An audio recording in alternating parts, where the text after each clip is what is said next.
It's so great to have all of you here. It's great to see people doing the work. What are we talking about? Crisis is a gift. Crisis as a gift, yes. And I think it's been part of our lives for a good 50 years. We've seen plane crashes and earthquakes and volcanoes and bus crashes, and I mean, we've seen a lot in over 85 countries. Well, you can't have lived a life without having many crises, not one or two, but many. So everybody has skills. I think it's just that when you're in that crisis, it's hard to remember that you have those skills. Your way of meditating and sitting there and remembering that you've done this before, and you need to connect somehow, it sounds, with yourself and with somebody else perhaps. If you can put your head around crisis as a gift, it can change your whole life. The title of what we wanted to talk about is Sharp Turns and Big Turnings. Each of you is a founder. You founded an organization. That's risk. Is risk-taking natural for you? Is it hard for you? And how do you take those risks and encourage others to do? I've been born a risk taker, but I think it gets harder as you get older. As even though we can glean beautiful experiences from failures, it also creates more and more caution in how we approach things. And I think that for Indigenous peoples now, this question is kind of triggering. Because oftentimes we're told that the solutions cannot be afforded for our communities because it's too risky. It's not worth the investment. There's not enough return. Being brown and a land rights defender right now in this time and age is one of the most dangerous things you can do.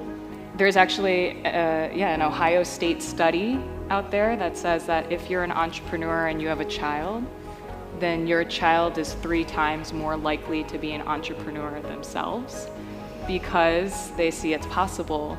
My mom, the immigrant who worked 3 jobs just to make it with 3 kids, she's the reason why I thought it might be possible to do this work. There are 2 kinds of entrepreneurs. There are the people who tend to be pretty highly educated and wealthy and have the safety nets to risk it all and be an entrepreneur. And then there are the people who have nothing to lose because they have scarcity.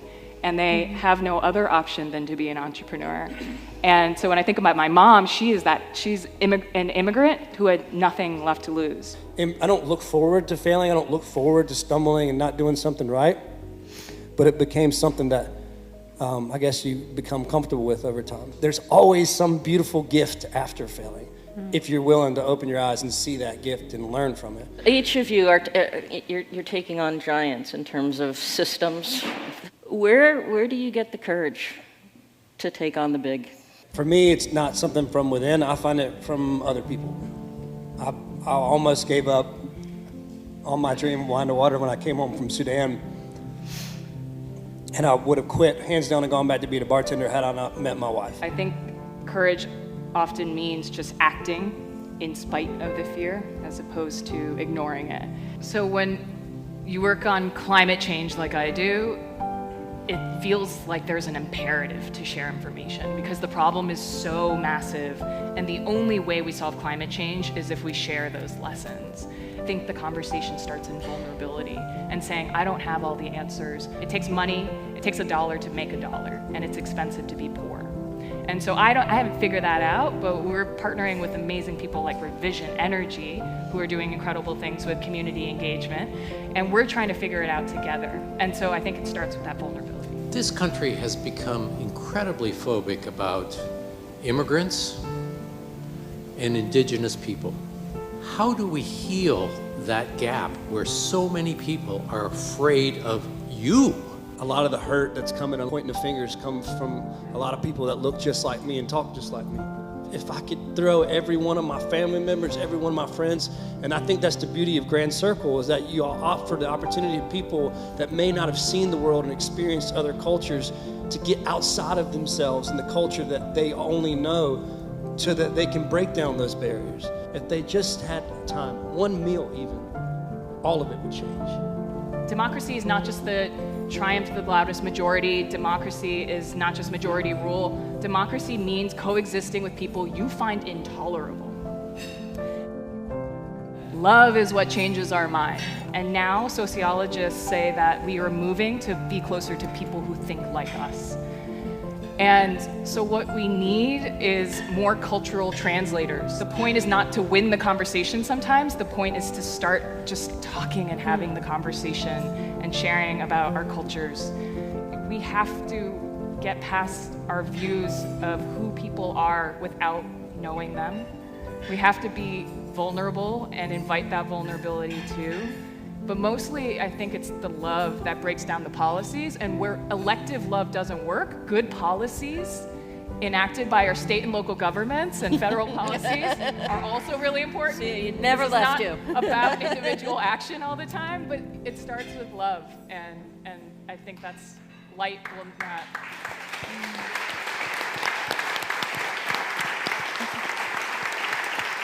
Okay, sing. We're gonna sing. When the night, keep going, has come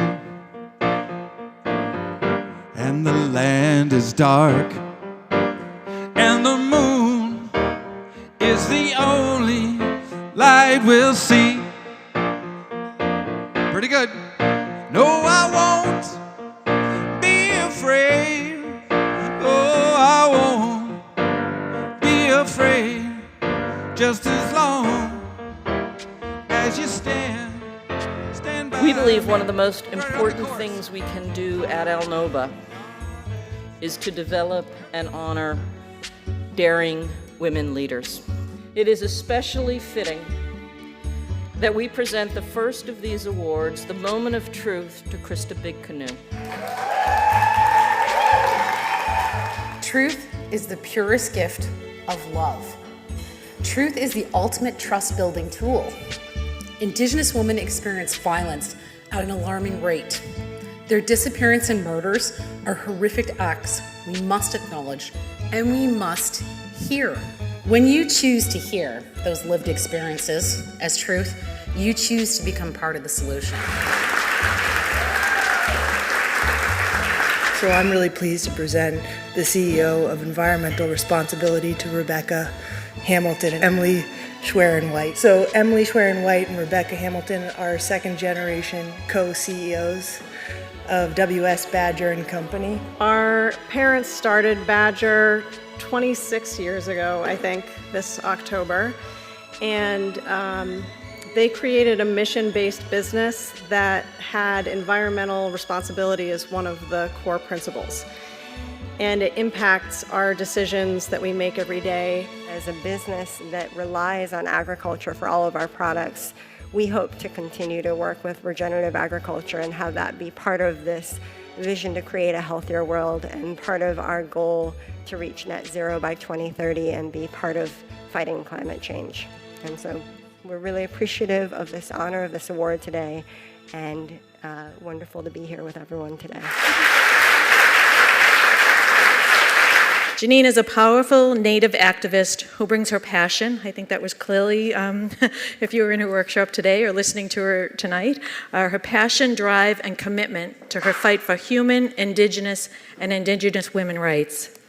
She is the co-founder and CEO of Sixth World Solutions, which works with Navajo communities to develop projects, programs, and policies that promote sustainability, environmental justice, and self-governance. I hope also that this is just the first step in everyone in this room recognizing the contribution, particularly of Indigenous women, to our shared liberation, our freedom, and the fights that need to take place and that need to take root across our entire country and across our entire globe.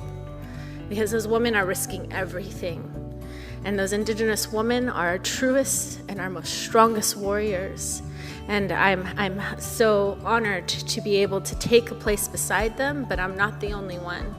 And my success is dependent on that sisterhood, on that ability for us to recognize the warriorism in each other, the potential to becoming a warrior, and in seeding and nurturing that passion for our shared destiny. So we created the Moral Courage Award to provide some recognition to those leaders who dare to do the difficult and seemingly impossible. Patricia Gualinga has spent her life working against oil extraction and the destruction of her beloved Amazon rainforest. Es el momento de actuar y no solamente nosotros los pueblos indígenas, no solamente las mujeres, todos habitamos una casa común que es este planeta.